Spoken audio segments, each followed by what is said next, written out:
conservative. Is that not right?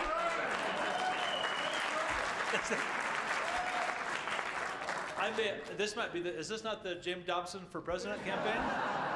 This might be the wrong audience, I'm sorry. I am all those things, and Richard and I have an interesting history. My wife, Chris, and I, who's with me here tonight, are good friends with Richard and Patricia, and have been for a long time. We were in the Middle East, living in Beirut, Lebanon for 12 years as Christian missionaries, and we came back to our home sending church, which was a Vineyard Church, conservative evangelical Christian church here in Colorado Springs, and I was the pastor, the interim pastor there for a year.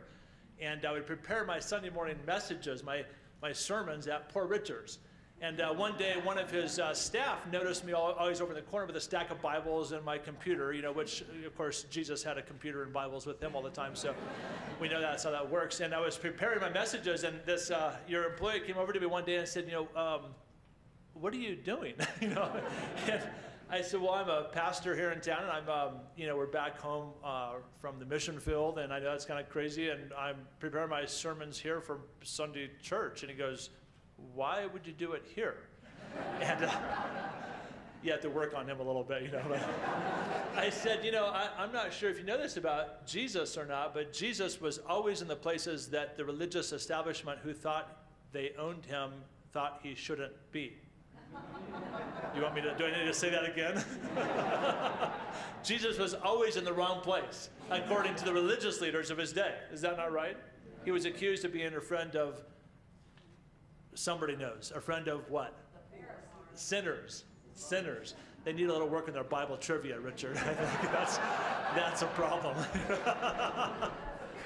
He was accused of being a friend of sinners. And so, according to my religious establishment, what worse place to go to is than Poor Richard's, So,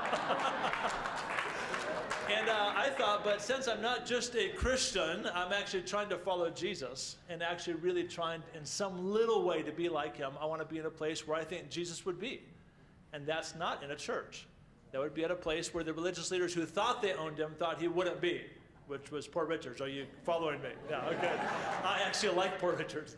And through that's how I got to know Richard. As his employee said, there's a strange Christian guy down here that I think's a little confused. You should meet him. And the next thing you know, Richard and Patricia were in our church, and I had Richard speak.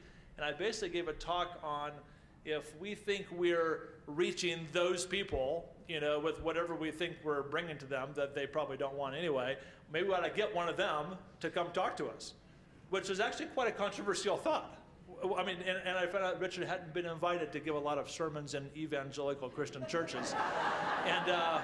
But we did it together, and we have done now a couple times where we've spoken together to groups where I've been doing teaching or training to a Christian group about how to be a little bit like Christ, not just try to Christianize the heathen, as my community would kind of think of it, but actually be like Jesus. And I've seen in Richard and Patricia, actually, a lot of Jesus likeness. And we are impressed by that, the fact that they wouldn't think of themselves as Christians. Doesn't matter to me, that's not the point. But if I'm speaking of we in my community behind me, want to think of ourselves as following Jesus in any sort of a way and be like him, I actually see a lot of Jesus in Richard. I think Richard would make a great mayor for Colorado Springs.